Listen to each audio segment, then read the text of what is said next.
Y esto nos remonta por allá por el siglo X antes de Cristo, por allá por el año 900, ¿ya?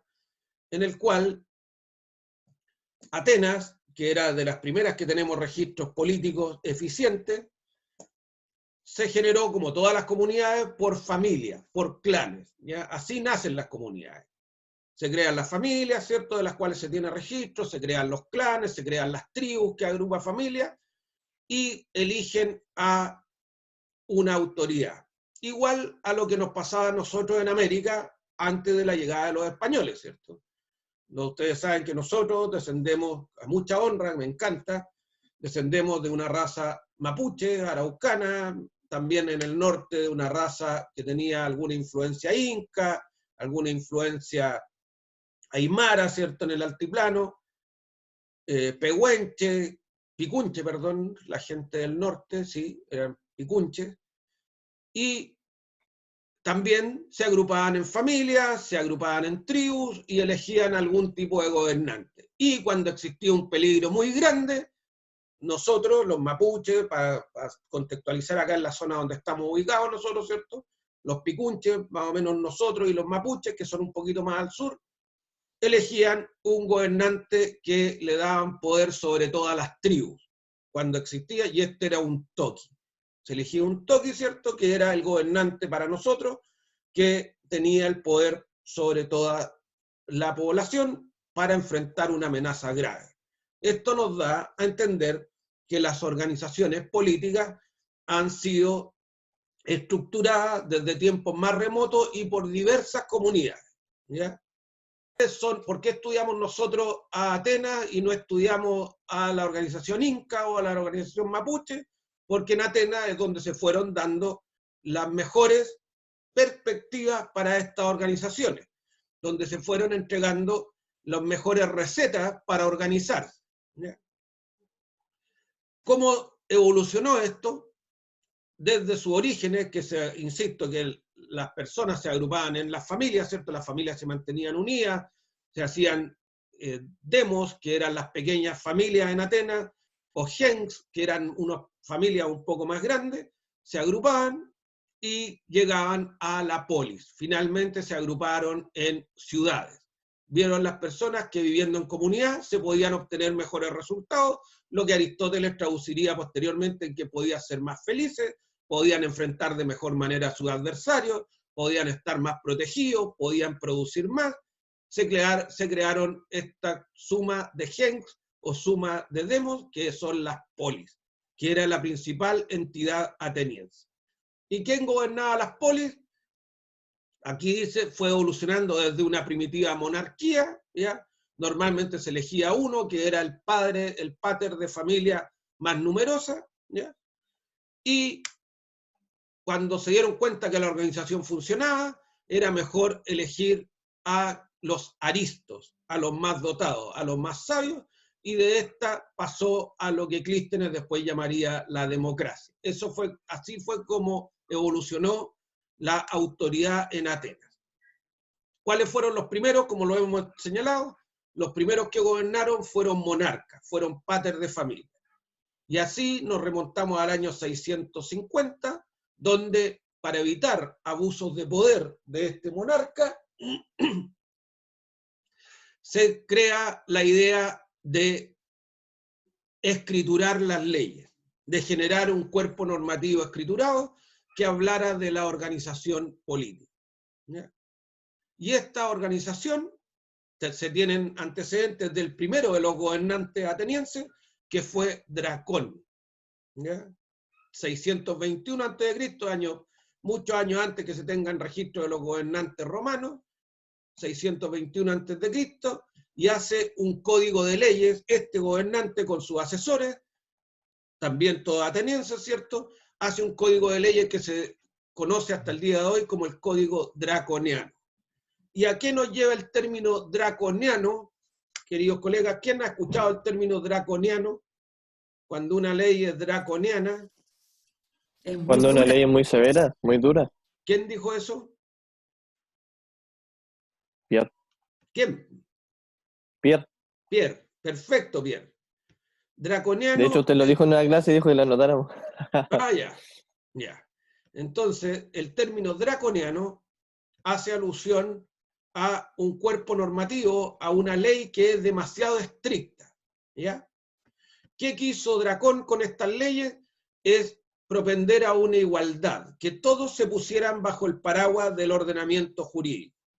Y como estábamos hablando de comunidades que no tenían mucha gente, ¿cierto? Comunidades pequeñas, hablemos de lo que nosotros sería una comuna hoy día, hablemos de la comuna de Chillán, que a pesar de que es numerosa, nosotros podríamos dictar las leyes que quisieran si tuviéramos un gobernante ordenado y lo facultara de esta forma nuestro cuerpo normativo. Y este gobernante, que era Dracón, hizo un conjunto de normas que eran severísimas. Se castigaba con la muerte todo, ¿ya? ¿Por qué? Porque él creía, Dracón, que las personas debían portarse bien, ¿ya? Entonces, desde el robo, como dice aquí al final, por ejemplo, el robo de legumbres o de verduras, se castigaba con la muerte. Obviamente todos los delitos de ahí para arriba también. ¿Ustedes creen que en esa comunidad habían delitos? ¿Se cometían No. delitos si tenían esta sanción? No, profesor. Era muy escaso, era muy raro que la gente delinquiera, ¿ya? ¿Por qué? Porque sabían que todo iba a tener condena de muerte, ¿ya?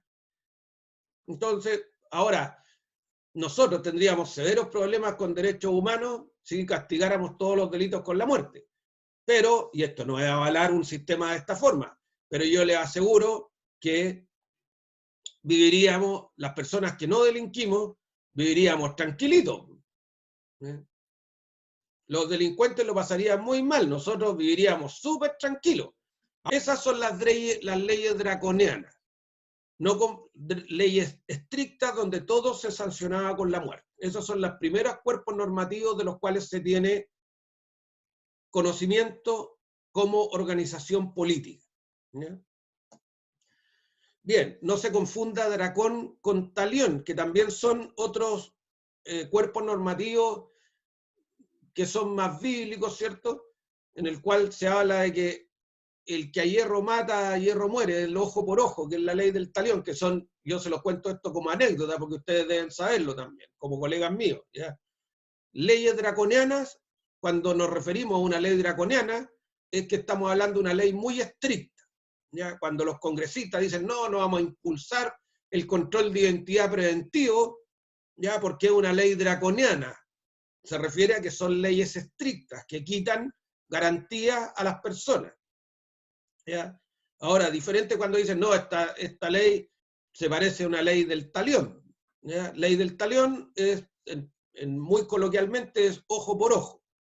O sea, si yo robo, me tienen que quitar plata. Si yo mato, me tienen que quitar la vida. Eso es, lo que hago yo es lo que recibo, ¿ya? También es un término coloquial, pero ustedes lo deben saber por si se enuncia, ¿ya? ¿Dudas, queridos colegas? Bien. Y aquí nos vamos, colegas, al año 500, que es un año que hace un quiebre en la historia política de la humanidad. Más o menos, yo le estoy dando cifras aproximadas, que no es ustedes no tienen que aprender números, pero aprender el contexto, ¿no? En el año 500, más o menos, de la época antes de Cristo, en Atenas, aparece nuestro gran Clístenes, ¿ya? Como ya se habían dictado leyes en el 650, 150 años antes, Dracón había dictado leyes muy estrictas, estas leyes duraron como 60 años u 80, y después Atenas se relajó, ¿ya? Derogaron las leyes draconianas y Atenas advino, se hizo del poder un grupo aristocrático inicialmente, o sea, de personas buenas. Sacaron a Dracón, que era muy estricto, vino un grupo de sabios, pero estos se corrompieron prontamente y pasaron de ser aristócratas a ser oligarcas, a tener el poder para ellos solos, ¿ya? Estos aristócratas, por allá por el año 550 a.C., comenzó a crecer la corrupción, el clientelismo, ¿cierto? ¿Qué es lo que es clientelismo? Queridos colegas, también es un término que ustedes tienen que conocer, porque existe todavía el clientelismo político. ¿A quién le suena qué es clientelismo? Yo lo escuché, perdón, pero en derecho romano, que correspondía a gente que dependía de un pater familia y que el pater familia lo iba a proteger, le iba a dar unas tierras, pero no sé si será lo mismo acá. Es lo mismo en política. A ver, Fernanda Rosales, ¿a qué te suena clientelismo? Porque se habla hoy día del clientelismo político. No lo he escuchado. Fernanda Rosales, ¿no lo has escuchado? No. Ya, clientelismo, colegas, yo se los voy a graficar para hacérselo más fácil. Miren, eso es saber que si yo voto por algún candidato específico, después voy a tener algunas facilidades. Voy a poder ganar una licitación, voy a poder hacerme de una seremía, o voy a poder hacerme de abogado del servicio de salud, o de abogado del Seremi del deporte. Saber que si voto por alguna persona específica, voy a tener alguna regalía, voy a tener alguna prebenda. Colega,